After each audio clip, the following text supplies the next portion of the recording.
안녕하십니까? 아멘. 행복한 안식일입니다. 아멘. 예, 오늘 많이 오셔서 정말 자리가 너무 아름답고 좋습니다. 아멘. 대부분 환한 시간에 오신 것 같은데요. 어떻습니까, 이곳이? 좋습니다. 하나님께서 아주 우리를 위해서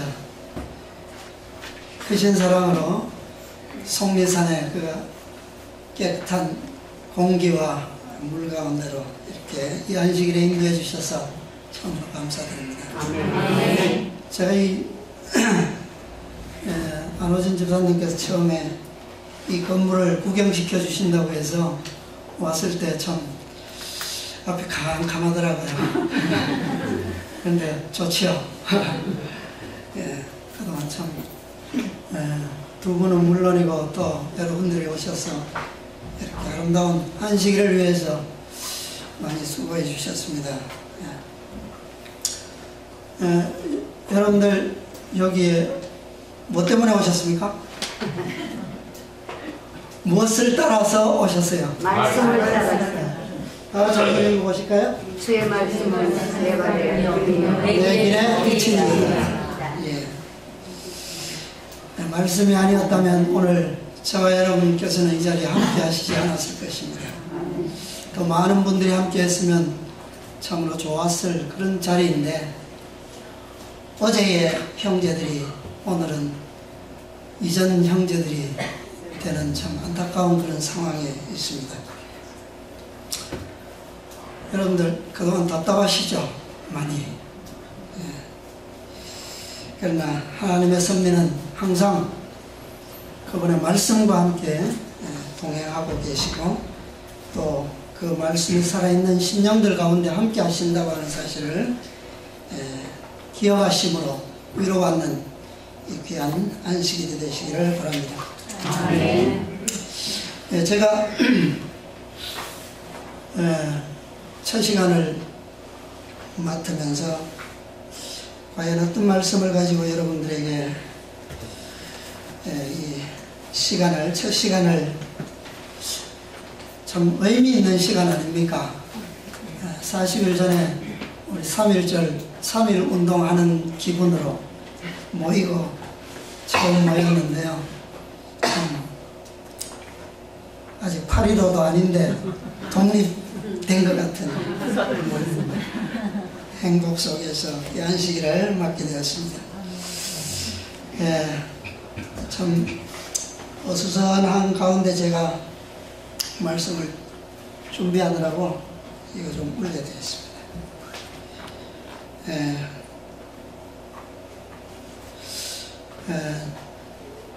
참 은혜로운 그런 말씀을 제가 준비하지는 못했지만 오늘 우리에게 합당한 그런 좀 말씀이라 해야 되겠는데 저는 요즘 오래전부터 교회에 이런 말씀이 늘 부딪히고 일치되지 아니하는 이런 모습들이 된 지가 오래되었지 않습니까? 그러면서 참 분명히 이 하나님께서 마지막 시대를 위한 그분의 섭리와 인도하시는 길이 분명히 더 밝게 있을 것이다. 우리가 늘 안주하면서 고정적으로 지내왔던 IMS 교회 안에 있든지 아니면 우리가 또 다른 빛 가운데서 다른 길을 발견하든지 지금보다는 항상 더 밝은 섭리와 인도하심이 있을 것이다. 그런 기대를 가지고 늘 이렇게 많이는 집중적으로 하지 못하지만 항상 그런 그 생각을 가지고 말씀을 합니다. 저는 이제 그래서 역사는 어떻게 된다고 그랬습니까? 반복된다고 그랬죠. 그래서 우리가 오늘의 현실을 분명히 알 수 있는 것은 과거에 주님께서 우리를 어떻게 오셨는지 그 길을 살펴보는 것밖에 없다. 우리가 그것을 잊어버리는 것 외에는 뭐 할 것이 없다 그랬습니까? 두려워할 것이 없다 그랬죠. 그래서 저는 늘 역사 속에서 이런 오늘을 발견하고자 늘 관심을 가지고 봅니다. 제가 오늘 이거 좀 나눠 드렸으면 좋겠는데 저도 아직 연구 중이라 너무 뭐 정리가 안 돼서 여러분들한테 나눠줄 만큼 준비를 못했습니다. 여기 보면 제가 이제 역사를 세 라인으로 그렇게 대조하고 있는데, 첫 번째는 성막시대입니다. 성막시대. 그 다음에 두 번째 가운데 있는 역사는 성전시대의 역사고요. 그 다음에 마지막으로는 교회시대입니다. 이렇게도 공부를 하고 있고요. 그 다음에 또 여기서는 구약시대와 신약시대의 둘의 역사를, 반복적인 역사를 또 역사적으로 맞춰보고 있습니다. 오늘 제가 여기에 보면 12번째 사건에서 있는 한 주제를 여러분들과 함께 성경을 통해서 말씀을 나누고자 합니다. 이 주제가 뭐냐면 두 번째 가데스입니다. 제2 가데스. 여기에 우리 화이트 선지자께서는 부조와 선지자에서 침을 당한 반석이라고 하는 주제로 말씀을 기록하셨고요.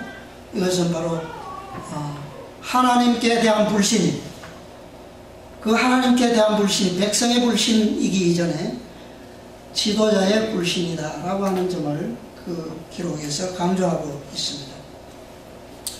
그 다음에 성전시대에서도 역시 같은 역사가 반복되고 있고요. 현재도 우리는 동일한 정신으로 하나님의 말씀이 불신되고 있다라고 하는 사실을 목격하고 있습니다.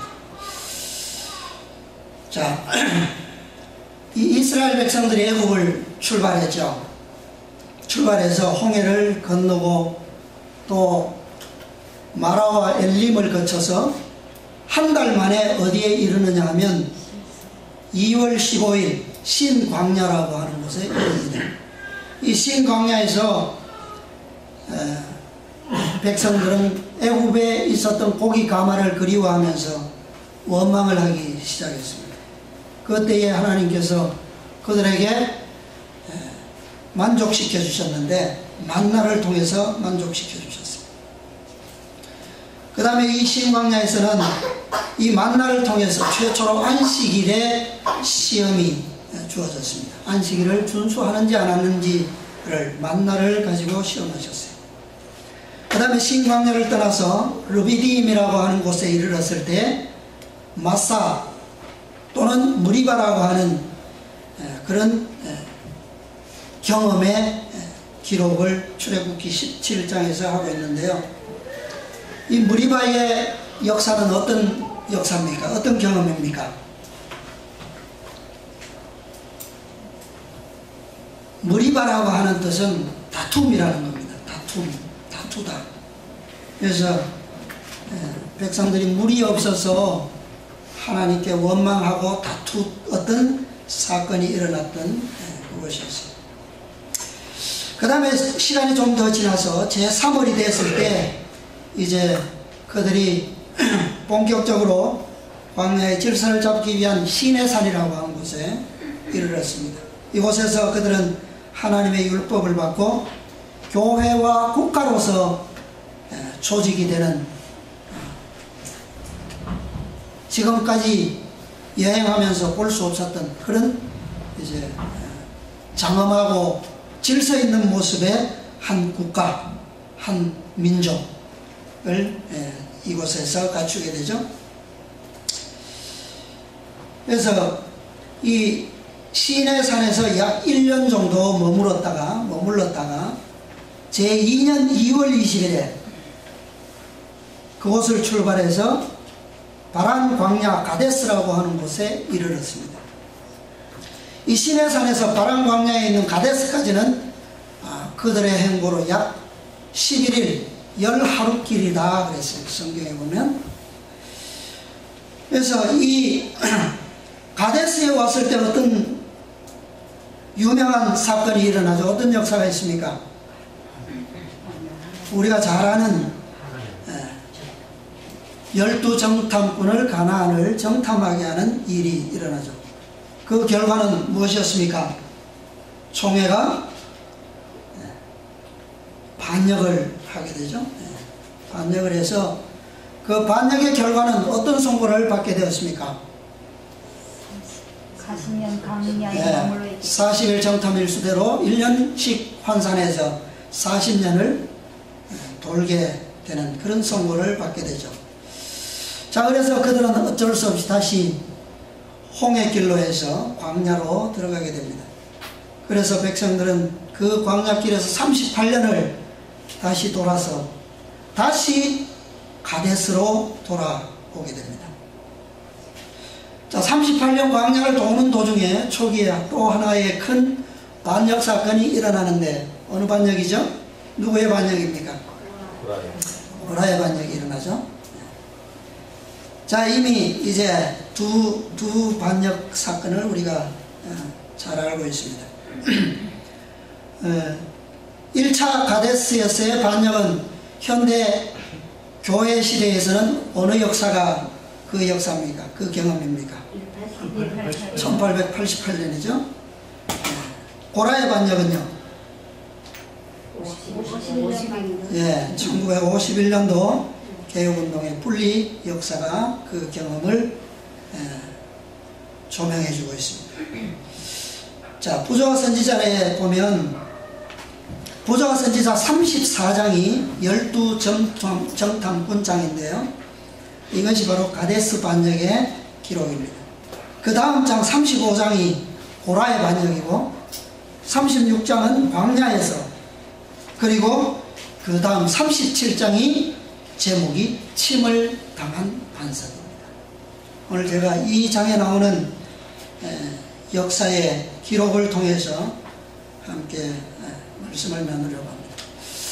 자, 고라의 반역 뒤에는 더 이상 반역의 사건은 일어나지 않았습니다. 40년 세월 만에. 그런데 배도하는 사건이 한 번 있게 됩니다. 어디에서 일어나죠? 언제요? 이제 40년 광야길을 거의 끝나고 요단을 문 앞에 두고 있는 때에 요단 변경에서 거대한 배도 사건이 일어나게 됩니다. 자, 이것은 오늘날 일어났습니까? 일어나지 않았습니까? 아직 아닙니다.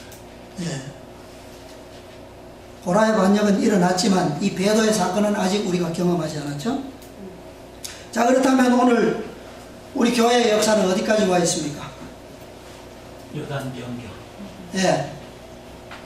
우리가 지금 어느 시점에 직면하고 있는지, 반역의 시대인지 배도의 시대인지 또 아니면 또 다른 어떤 시대인지 우리가 좀 상고해 보면 좋겠죠. 이 배도는, 자, 요단 변경에서의 배도가 오늘날 교회 시대에서는 어떤 사건이라고 생각되어집니까? 여러분들은 어떻게 예상하시죠? 배도. 안식일을 포기하고 짐승의표를 받아들인. 그럼 일요일 휴업령입니까? 민수기 25장에서는 이스라엘이 바알보릭에 구속되니라 했기 때문에 우상을 섬기는 그런 현상이라고 말할 수 있겠죠. 그런데 오늘날 그 우상 숭배는 어떤 형태일까요? 우리가 어찌 보면 우리 최근에 당한 그런 자, 일요일 휴업령은 우리 교회 안에서만 적용되는 사건은 아니죠. 전 세계적으로 일어나는 사건입니다. 그런데 요단에서의 배도는 이 백성들 안에서 일어나는 사건입니다. 교회 안에서 일어나는 배도 사건이에요. 그래서 이 사건은 일요일 휴업령은 아니라고 하는 거예요. 그래서 이 요단을 건너기 전에 일어난 배도, 이 우상숭배의 배도는 이스라엘 백성들이 우상숭배에 깊이 빠졌던 아주 엄청난 규모의 배도 사건입니다. 그래서 40년 광야 동안에 많은 사람들이 반역과 배도와 또 죄로 인해서, 죄의 결과들로 인해서 죽었지만, 자기들이 선고받은, 40년 전에 선고받은 그 선고의 운명의 길을 갔지만, 가장 많이 죽었던 때가 언제라고요? 그 때가 바로 요단에서 남은 그 1세대, 40년 전에 운명의 선고를 받았던 사람들 완전히 청산하는 그런 배도의 사건이 되었다라고 하는 거예요. 자, 그렇게 되므로 이 배도의 마지막 사건은 제2세대 남은 교회가 요단의 늦은 비. 여러분들, 제가 정리가 참 제대로 안 됐기 때문에 잘 새겨 들으셔야 될 겁니다. 요단의 늦은 비를 통과해서 가나안에 들어가게 되는 준비. 누구의 준비요? 제2세대 남은 교회. 여호수아와 그 예수. 예, 그렇습니다. 그래서 이 배도를 마지막으로 교회는 정결케 된다라고 하는 거예요.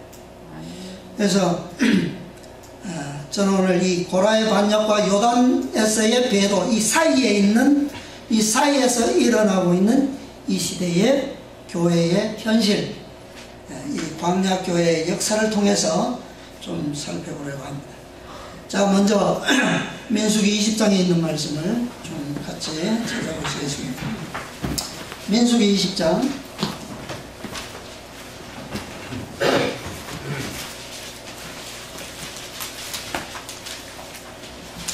1절부터 14절까지 있는 말씀을 보겠습니다. 여러분이 찾으셨으면 좀 읽어주시면 저번에 감사하겠습니다. 이스라엘 자손 곧 온 회중이 흰 광야에 이르러서 백성이 가데스에 거하더니 미리암이 거기서 죽음에 거기 장사하니라. 회중이 물이 없으므로 모여서 모세와 아론을 공박하니라. 백성이 모세와 다투어 말하여 가로되 우리 형들이 여호와 앞에서 죽을 때 우리도 죽었다면 좋을 뻔하였도다. 너희가 어찌하여 여호와의 총회를 이 광야로 인도하여 올려서 우리와 우리 짐승으로 다 여기서 죽게 하느냐. 너희가 어째 우리를 애굽에서 나오게 하여 이 악한 곳으로 인도하야 되냐. 이곳에는 파종할 곳이 없고 무화도 없고 포도도 없고 송유도 없고 마실 물도 없도다. 모세와 아론이 총의 앞을 따라 휴방물에 이르러 엎드림에 여호와의 영광이 그들에게 나타나며 여호와께서 모세에게 일러가라사대 지팡이를 가지고 네 형 아론과 함께 회중을 모으고 그들의 목전에서 너희는 반석에게 명하여 물을 내라 하라.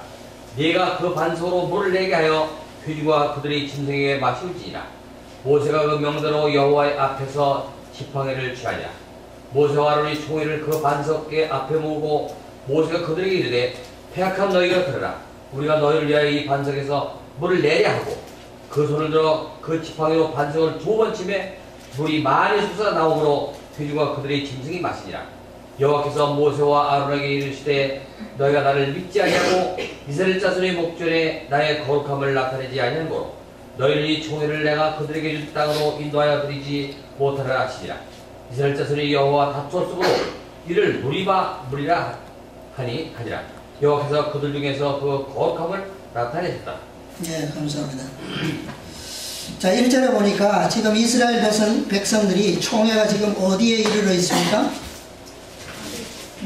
예, 가데스에 있죠. 가데스에 가고 있는데 여기서 미리암이 죽었습니다. 자, 이 가데스는 아까 말씀드린 대로 첫 번째 가데스가 아닌 40년 뒤 두 번째 가데스입니다. 이 1차 가데스에서 반역에서 선고받은 40년, 그 40년의 선고를 만기 집행을 채우고 다시 한 바퀴 돌아서 지금 가데스의 제자리로 돌아온 거예요. 자, 이 사건은 광야를 돌고 난 후에 이제 40년째에 이르렀을 때 일어난 사건입니다. 하나님께서는 이 광야에서 38년을 살게 하실 때에 한 번도 물을 마르게 하신 적이 없었어요. 그런데 지금 여기 보니까 어떤 일 때문에 이 사건이 일어나게 되었습니까? 물이 끊어졌어요. 물이 없었습니까? 끊어진 겁니까? 네. 이 사건은 바로 가나안을 눈앞에 두고 하나님께서 마지막으로 그들의 믿음을, 백성들의 믿음을 시험하신 그런 사건에 해당합니다. 자, 이게 무슨 시험입니까? 물을 끊어서 시험한다. 40년 동안 공부하고 제자리에 돌아왔는데 시험이라는 것이 겨우 물을 끊고 저들의 반응이 어떻게 나오는가 라고 하는 것을 테스트하는 거죠. 40년 공부한 시험이 이것이었어요. 참 우리가 볼 때는 참 어떻습니까? 시험이 수십만의 백성들이 40년을 공부를 하고 돌아왔는데 이 문제 하나 가지고 하나님께서 테스트 하셨어요. 어떻게 되었습니까? 결과는 40년 전에 비해서 성적이 어떻게 됐어요? 성적이 좀 올랐습니까? 성적이 향상되어야 그게 정답이겠죠. 그런데 백성들이 성적을 오르는 것은 고사하고 누구까지요? 지금까지 40년 동안 온갖 불평과 불만에도 불구하고 총회를 무사히 이끌어왔던 지도자마저도, 모세와 아론마저도 성적을 내지 못하는 그런 결과가 바로 이 시험의 결과였습니다. 아까 설명한 것처럼 광야교회는 출애굽하자마자 얼마 못 가서 바로 마사와 무리바의 경험을 했었습니다. 지금 여기 40년 뒤에 경험하고 있는 이 테스트를 초기에도 했다는 말이에요. 그리고 그 충돌이 있은 후에 그들은 시내산에서 정식으로 하나님의 교회와 국가로 등록하고 하나님의 학교에 입학을 한 거예요. 그리고 40년을 공부한 겁니다. 40년 전 과정을, 사실은 이것이 40년 과정이 아니었죠. 1년이면 충분한 과정이었는데 무엇 때문에요? 어디서 어떤 결과로 그 과정이 40년으로 불어났습니까? 가데스에서 반역을 한 원인으로 저들은 40년 과정을 추가할 수밖에 없었어요. 이제 한 바퀴 돌아서 이곳에 왔는데 그들이 지금쯤은 어떤 공과를 배워 있어야 합니까? 40년 한 바퀴를 돌고 제자리에 돌아온 지금 저들은 어떤 경과를 충분히 익숙히 익히고 있었어야 됩니까? 어떤 존재들이 되어 있어야 합니까? 순종하고 믿음과 인내로서. 그런데 그런 결과가 나타났습니까? 40년 전에 르비디메스의 무리바, 거기서부터 한 발짝도 더 전진하지 못했다라고 하는 결과가. 그렇죠? 이것은 바로 하나님과 그분에 대해 말씀에 대한 전적인 믿음, 그리고 신뢰의 공과, 그것을 배우지 못했다라고 하는 여실한 증거입니다. 시편 106편에 보면 32절 33절에 저희가 또 무리바 물에서 여호와를 노하시게 하였으므로 저희로 인하여 벌이 모세에게 미쳤나니 이는 저희가 그 신령을 거역함을 인하여 모세가 그 입술로 망령되이 말하였음이로다. 성경에 지면에 어떤 사람보다 온유함이 뛰어났던 누구마저도요? 모세마저도 그 입술로 어떤 말을요? 망령. 망령되이 입술로 말하였다. 그렇게 기록하고 있습니다. 자, 이 물이 없는 물이 끊어진 이유로 인해서 모세와 아론에게 백성들은 불평하고 불신하고 원망하는 죄를 범했습니다. 자, 그럼에도 불구하고 이상한 것은 이 40년 이 지난 이 가데스에서의 무리바의 충돌에서는 하나님께서 그 원망하고 불평하는 백성들에 대해서는 한마디도 뭐라 하지 않으신다는 거예요. 다 누구에게만요? 백성은 징벌하시는 말씀이 하나도 없습니다.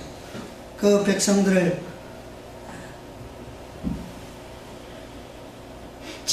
인도해 왔던 모세와 아론에게 그 징계를 내리셨어요. 모세가 뭘 잘못했습니까? 네? 방해는 징계잖아.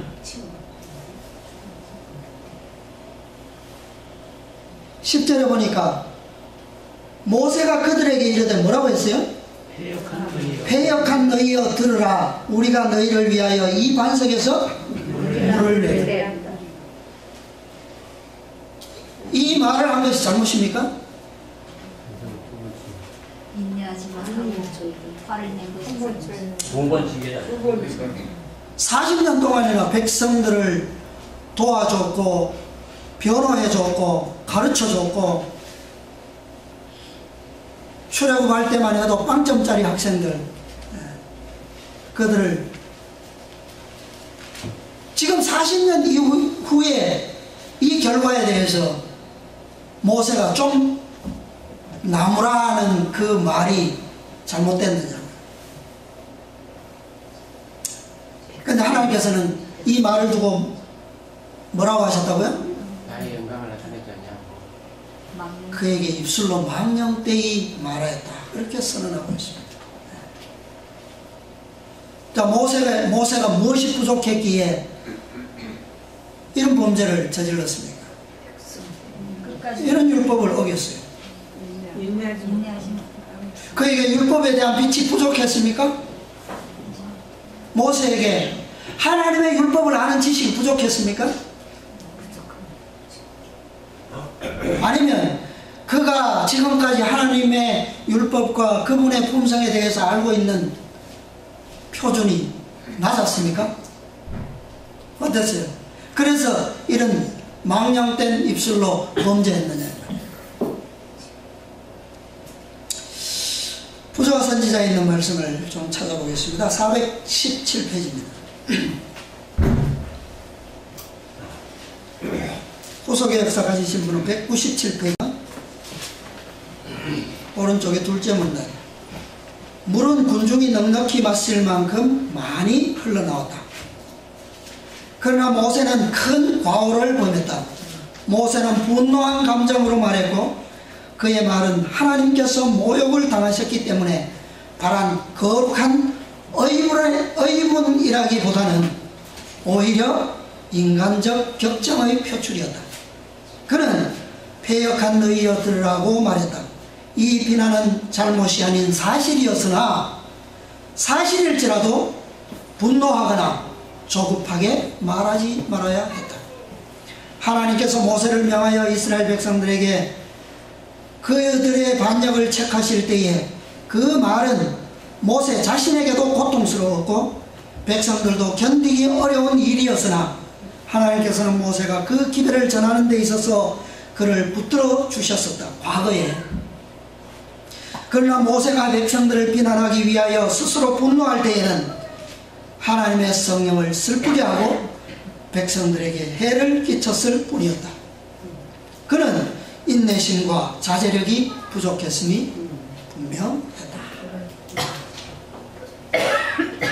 그가 백성들을 향해서 이렇게 분노를 표출하는 것은 거룩한 의문이라고요? 뭐라고 했습니까? 오히려 이것은 인간적 격정의 표출이었다. 이 의미가 뭡니까? 자, 말씀을 좀 더 보고요.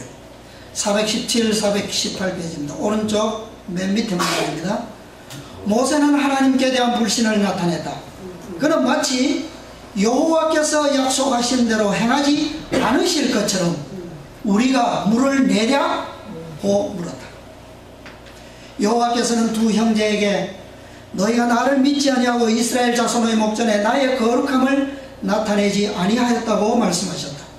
물이 끊어졌을 때에 하나님의 언약의 성취에 대한 그들의 믿음은 백성들의 불평과 반역으로 흔들림을 당했다. 처음 세대는 불신의 영고로 광야에서 멸망당하도록 선고를 받았다. 그럼에도 불구하고 동일한 정신이 그들의 자녀들에게 나타났다. 이들도 역시 약속을 받아들이기에 실패할 것인가? 자, 모세가 이렇게 표현하고 분노를 표출한 것은 무엇에 대한 불신이라고요? 누구에 대한? 하나님께 대한 불신입니다. 하나님께서는 분명히 뭐라고 말씀하셨습니까? 지팡이를 가지고 바위에게 뭐하여? 명하여. 그것이 그 바위 자신이 물을 어떻게 내게 하라. 그것이 그분의 명령이었어요. 그런데 여기 보니까 영감의 말씀은 모세의 판단이 무엇이었다고요? 마치 여호와께서 약속하신 대로 어떻게 행하지 않으실 것처럼 그런 판단을 가지고 뭐라고 말했다고요? 우리가 물을 내려고 라고 물었다. 이것은 분명히 무엇입니까? 하나님께 대한 불신, 그분의 명령에 대한 불신이에요. 자, 이 사건에서 말하는 결론, 나의 거룩함을 나타내지 아니하였음이니라. 이 말은 무엇을 의미하는 겁니까? 어떤 의미를 가지고 있습니까? 하나님의 주신 명령을 무시한 채 하나님의 명령 대신에 무엇을 선택하는 거예요? 자신의 판단과 결정을 높이는 행위. 그 행위가 바로 무엇이라고요? 나의 거룩함을 나타내지 아니하였음이니라. 그 의미라는 거예요. 자, 이 행위에는 두 가지의 죄가 성립되어 있습니다. 첫째는 방금 말한 것처럼 불신이고, 두 번째는 월권입니다. 하나님의 말씀을 불신하는 데는 반드시 그 말씀 대신에 그 자리에 무엇을 놓아야 할까요? 자신의 판단과 대치물을 놓아야 합니다.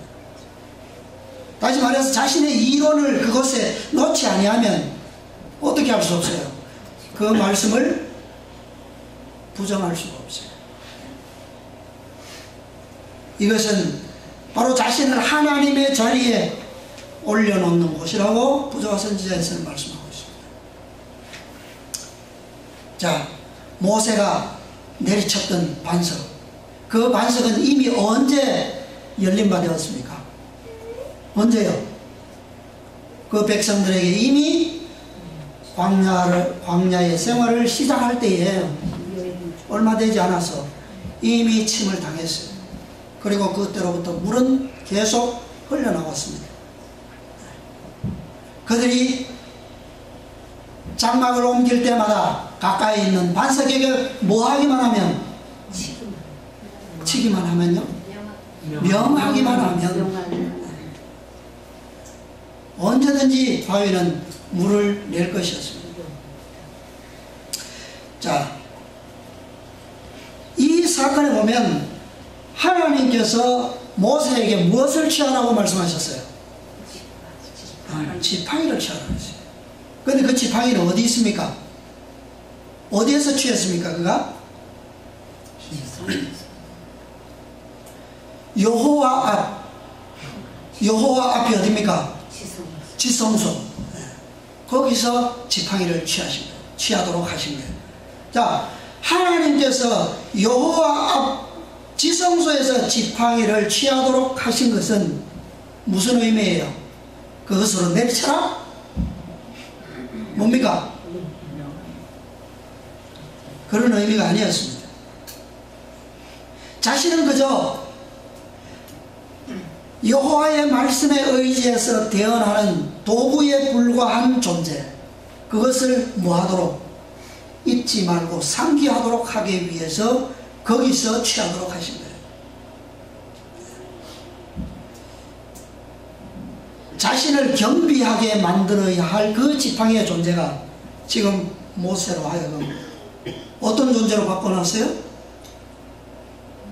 네? 하나님의 자리에 자신을 올려놓는 그런 지팡이로 그는 실수하고 범죄하게 됩니다. 이 교훈은 어느 시대에든지 높은 지위에 있는 하나님의 백성들, 종들이 두려워해야 할 교훈입니다.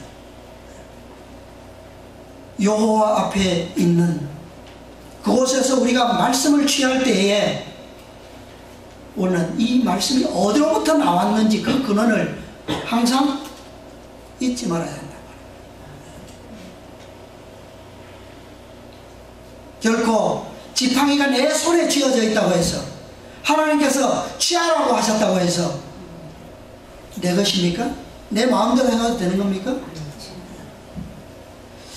자, 결과적으로 그에게 어떤 징계가 내려졌습니까? 모세와 아론 두 사람에게 결국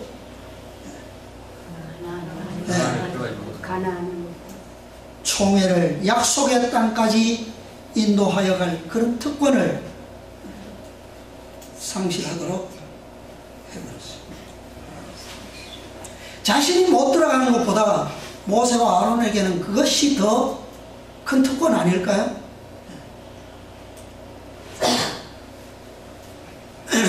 요단강 이편에서 그 땅을 바라볼 수 있는 기회만 주시고 두 사람은 죽음을 맞도록 하셨습니다.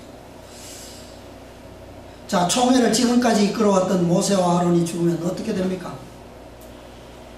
어떻게 돼요? 사업이 끝났습니까? 저들이 갈 길이 멈췄어요? 아직 사업은 다 끝나지 않았는데 요단도 건너야 하고 여리고도 무너뜨려야 하고 가나안도 다 점령해야 하는데 40년 동안 그들과 함께 그들을 이끌어왔던 두 지도자가 미리암도 죽었고 아론도 죽고 모세도 죽게 된다면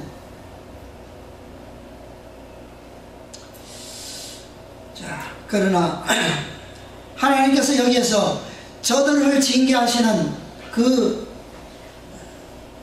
결과적으로 우리가 기억해야 될 것이 무엇입니까? 모세로 하여금 하나님께서는 40년 동안 당신의 백성을 위탁되어 이끌어왔을지라도 그의 단 한 번의 범죄, 단 한 번의 실패, 그것을 어떻게 하실 수 없으시다는 겁니까? 묵과하실 수는 없다고 하는 거예요. 하나님께서 가장 엄격하게 다루시는 부분이 있다면 그분의 명령, 말씀을 다루는 사람들의 태도라고 그렇게 말씀하고 있습니다. 이제 우리는 모세를 대신해서 총회를 가나안 땅으로 인도할 후계자, 그 후계자를 주신 것에 주목할 필요가 있습니다. 그렇죠? 여기서 총회가 멈춰서는 안 되지 않습니까? 예. 목적지는 어디인데요? 예. 그의 후계자로 누구를 지목하셨습니까? 여호수아는 누구입니까?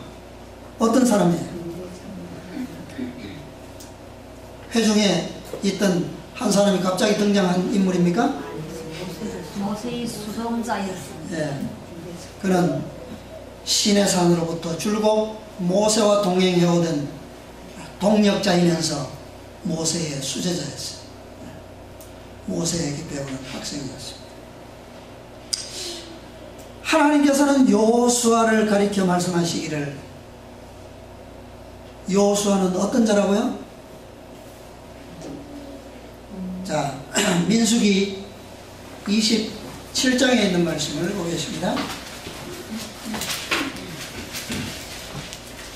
민수기 27장 18절로 20절에 있는 말씀 읽어주세요. 18절로 20절. 여호와께서 모세에게 이르시되 눈의 아들 여호수아는 신에 감동된 자니. 네, 어떤 사람이라고요? 신에 감동된 자. 너는 데려다가 그에게 어떻게 하고? 안수하고. 안수하고. 예. 그를 제사장 엘르아살과 온 회중 앞에 세우고 그들의 목전에서 그에게 의탁하여 내 존귀를 그에게 돌려 이스라엘 자손이 온 회중으로 그에게 복종하게 하라. 예. 자, 여기 보니까 여호수아는 신에 감동된 자니, 모세를 대신해서 총회를 이끌 여호수아의 자격, 여호수아라고 하는 인물이 바로 이런 사람이다. 그에게 안수하고, 이것은 바로 모세가 가졌던 총회를 위한 모든 권한, 그 권한의 이양을 의미하는 것입니다.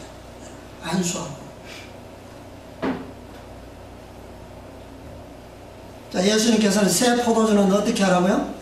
어디에 담으라고요? 자, 믿음과 신뢰의 공과를 배운 제2세대, 그들은 누구에 의해서? 새로운 지도자, 곧 어떤 사람요? 신의 감동된 자, 바로 여호수아를 통해서 가나안으로 인도될 것이었습니다. 자, 다시 돌아가서 신명기 1장에 가보면요, 모세의 설교를 볼 수가 있습니다. 신명기서 전체는 모세가 죽기 전에 총회 앞에서 하는 고별 설교입니다. 자, 먼저 1절부터 4절까지 있는 말씀. 이는 모세가 요단 저편 숲 맞은편에 아라바 광야고 바란과 고벨과 라반과 하세롯과 기사합 사이에서 이스라엘 무리에게 선포한 말씀이야. 고렙산에서 세일산을 지나 가데스 바네아에까지 열 하루길이었더라. 제 40년 11월 그달 초 1일에 모세가 이스라엘 자손에게 여호와께서 그들을 위하여 자기에게 주신 명령을 다 고하였으니, 때는 모세가 헤스본에 거하는 아모리 왕 시온을 쳐 죽이고 애들에 의해서 아스다롯에 거하는 아사랑 옥을 쳐 죽이더라. 예, 감사합니다. 자, 지금 여기에 와 있는 요단 저편 숲에 와 있는 연대가 날짜가 언제입니까? 11월 40년 11월 제 40년 11월 그달 초일 1일. 예. 자, 그러면 아까 우리 민수기 20장에 보니까 정월에 그랬어요. 두 번째 가데스에 이르렀을 때, 이 정월은 40년, 제 40년 정월입니다. 그러면 그때로부터 지금 요단에 이르기까지 얼마의 시간이 흘렀어요? 40년. 예. 11개월이 걸렸죠. 그죠? 11개월의 차이가 있습니다. 11개월 동안 다시 두 번째 가데스에서 출발해서 에돔을 돌아서 이제 요단 저편, 요단 동편이죠. 숲에 이르렀습니다. 여기서 이제 모세가 과거를 회상하면서 백성들에게 율법을 다시 설명하고 있습니다. 1장부터 28장까지는 과거의 역사들을 회고하면서 시내산에서부터 받았던 모든 율법들을 백성들에게 다시 낱낱이 설교하고 있어요. 그 다음에 뒤에 가면 29장 30장은 40년 후에 모압 땅에 왔을 때에 받은 새 언약, 그것을 말하고 있는데, 그 새 언약은 곧 무엇일까요? 30장을 읽어보시면 그것은 곧 생명과 사망과 복과 저주에 관한 것들이었습니다. 그리고 그 다음에 31장부터 33장은 고별사와 함께 이스라엘에 대한 미래의 축복을 예언적으로 선포하고 있는 내용입니다. 자, 신명기서에 기록된 모세의 고별설교, 이것은 제2 가데스 시험에서 백성들이 시험을 쳤는데 몇 점 받았다고요? 빵점 받고, 지도자들은 몇 점 받았습니까?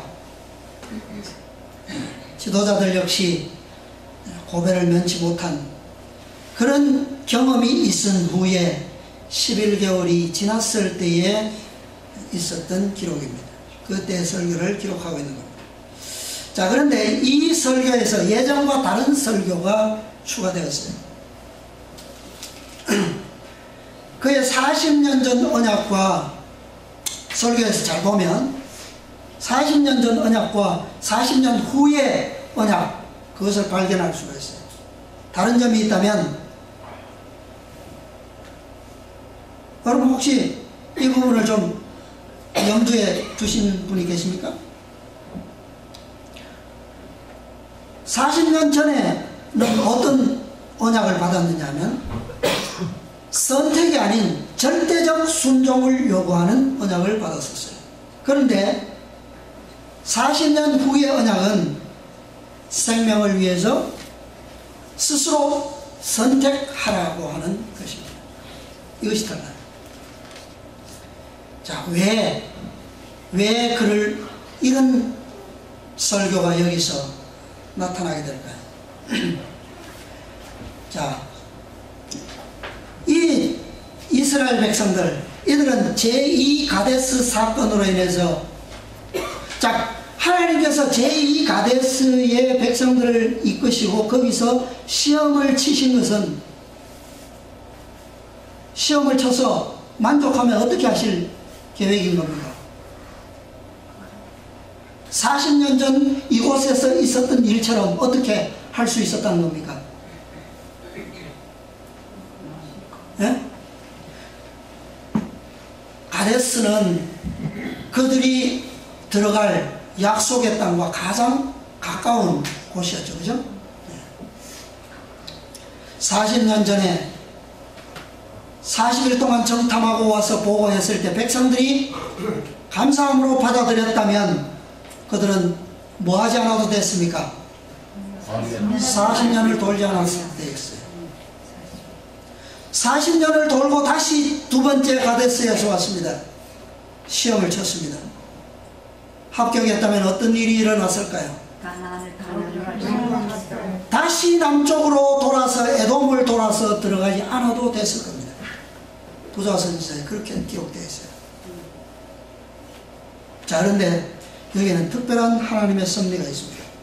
제2세대들, 그들은 40년의 경험의 빛을 통해서 하나님의 율법과 품성에 대한 지식과 신뢰의 결과가 무엇인지, 그 다음에 불순종의 결과가 무엇인지 저들의 1세대 부모의 경험을 통해서 배웠기 때문입니다.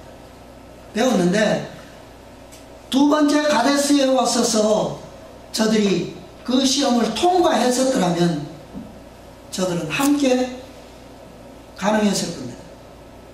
그런데 11개월이 더 불어났어요. 이것은 2세대들을 위한 새로운 과정이었습니다.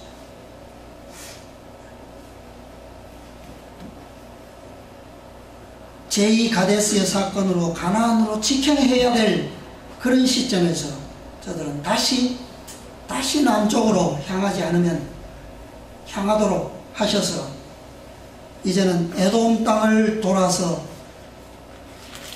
얼마가 걸렸다고요? 예, 뭐 전체적으로는 11개월이지만 그 요단에서의 시간도 있기 때문에 11개월 전체는 아닐 겁니다. 그러나 그 짧은 시간 동안에 제2세대들은 40년 동안 부모 세대들이 돌면서 배우지 못했던 공과를 배워야만 했다라고 하는 거예요. 그리고 그들이 요단에 이르렀을 때에 큰 배도의 시험이 왔지만 왕관 1세대에 죽지 아니하고 살아남은 자들, 그들은 다 그 배도에서 어떻게 됐습니까? 배도에 빠져서 멸망했습니다. 다 연병해 죽었어요. 그런데 2세대들은요, 배도로 휩싸인 그 총회를 개혁하는 일에 앞장을 서게 된 것입니다. 그들이 짧은 시간 동안에 배웠던 그 교훈을, 이것이 바로 신앙입니다. 빛이 충분히 주어진 후에는 모든 선택은 자유입니다. 40년 전에는 하나님께서는 시내산에서 무조건 절대적으로 뭐하라? 순종. 그러나 지금 40년 후에 하나님께서 빛을 풍성히 주시는 이유가 뭡니까? 뭐라고요? 저들의 의지를 강요하지 않으시고자 하시는 하나님의 목적이십니다. 이것이 바로 빛의 발전이고 믿음의 자라남이고 풍성의 영광입니다. 신명기 1장 35절에 보면 이 악한 세대 사람들 중에는 내가 그들의 열조에게 주기로 맹세한 좋은 땅을 볼 자가 하나도 없으리라. 이 신명기 1장 고별설교 1장에서 과거를 회상하면서 이렇게 말씀하거든요. 이 악한 세대 사람들 중에는 내가 그들의 열조에게 주기로 맹세한 좋은 땅을 볼 자가 얼마도 없으리라. 하나도 없으리라. 누구를 말한다고요? 40년 전에 반역했던 1세대들. 누구만 죄가 되었습니까? 또요? 그게 답니까? 저들이 들어가지 못하리라고 했던 누구요? 저들의 자녀들. 아직 아무런 판단 능력도 없는 그런 아이들, 어리고 연약한 그들은 어떻게 했다고요? 자, 오늘날 현대교회의 1세대는 누굽니까? 자, 첫 번째 가데스에서 40년 전에 가데스의 반역자들이 누굽니까? 예. SDA라 그러면 좀 초보적인 대답 아닙니까? 오늘 우리한테는. 뭐라고 해야 됩니까? 1888년의 빛, 기별, 그 기별을 거절하고 1914년에 그 열매를 맺은 백성들, 이들이 1세대예요. 오직 누구만 뺀다? 요수아와 갈렙만 빼고. 자, 이 말은 SDA의 배도의 결과로 2%가 남아서 무엇을 만들었습니까? 1925년에 개혁운동을 탄생시켰어요. 그러나 1925년에 만들어진 개혁운동 속에도 여전히 누가 있다면, 어떤 사람이 있다면 1888년에 정신을 가진, 빛을 거절한 정신을 가진 자들이 여전히 있다면 40년 아니라 100년 한 바퀴를 돌아왔을지라도 운명은 여전히 뭡니까? 누구의 운명이에요? 여전히 1세대의 운명이라고. 자, 오늘 우리는 한 바퀴를 돌아서 다시 가데스에 왔습니다. 자, 오늘 엊그저께 공문이 대청에서 한 장이 왔습니다. 영어라서 뭐 전체적으로는 모르지만 2014년 7월 30일부터 8월 3일까지 기념 행사 예배가 있답니다. 100주년 기념 행사, 개혁운동 100주년 기념 행사. 오늘날 이 교회는 광야를 한 바퀴 돌아 다시 가데스에 왔습니다. 그 기념이 7월 30일부터 8월 3일까지래요. 그런데 오늘 우리가 경험하고 있는 현실이 무엇입니까? 이 교회를 통해서 오늘 우리의 지도자들에게서 모세가 범죄했던 그 무리바의 경험, 그것을 다시 보고 있지 않습니까? 오늘 우리 교회가 문제로 안고 있는 원칙, 이것은 바로 1세대의 율법적 정신에 근거한 원칙입니다. 그렇지 않습니까?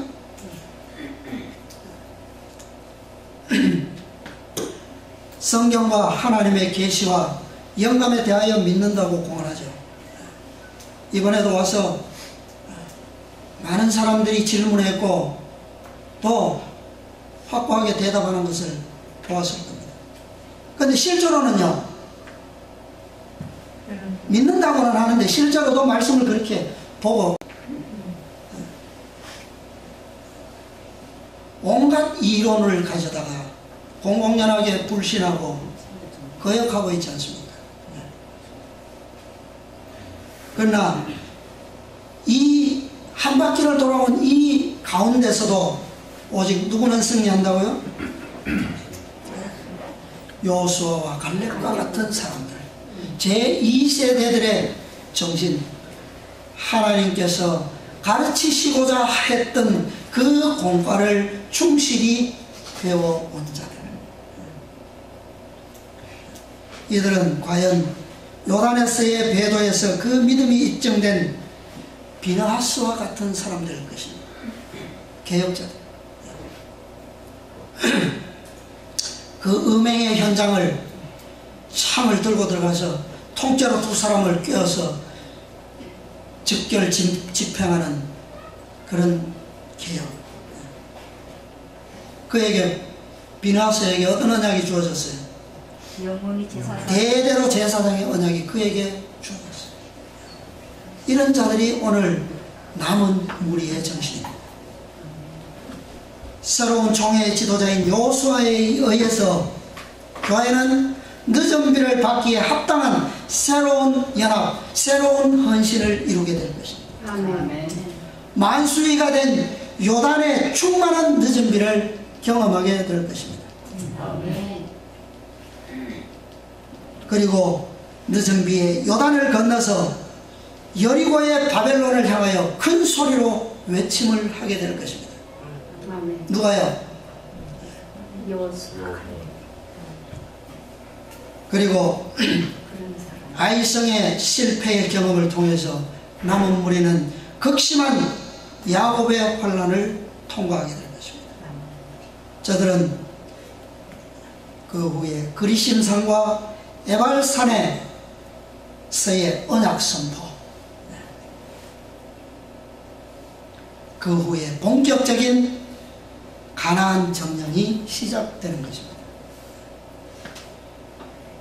오늘 우리는 현재 우리가 어느 시점에 머물고 있는지 분명히 말씀을 통해서 인식하고, 또 우리 앞에 있는 미래가 무엇인지, 또 우리가 가져야 할 하나님께서 우리를 통해서 성취하시고자 하는 배움의 공과가 무엇인지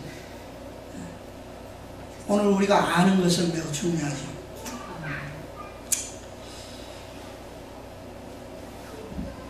우리가 현실을 인지하지 못하고 있다면 우리는 미래는 보장될 수 없습니다. 여러분들 매일같이 아마 우리 교회 홈페이지에 올라오는 글들을 보실 겁니다.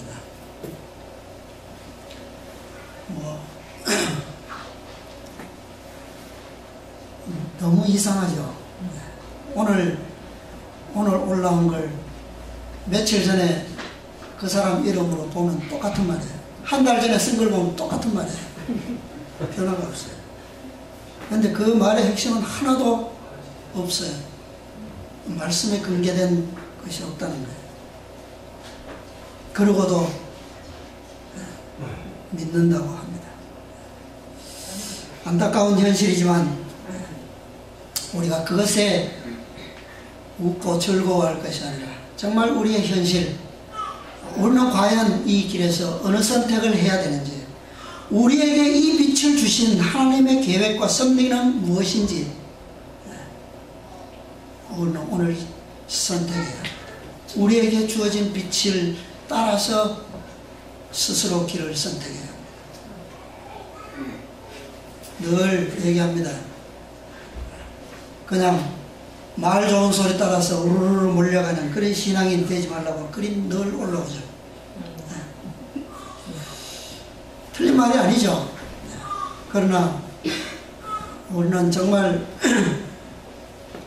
스스로 말씀을 그렇게 공부하고 연구함으로 하나님께서 우리에게 주시는 빛의 그 진수를 스스로 이해하고 깨닫는 믿음을 통해서 그분의 남은 백성으로 그 길을 따라야 될 것입니다.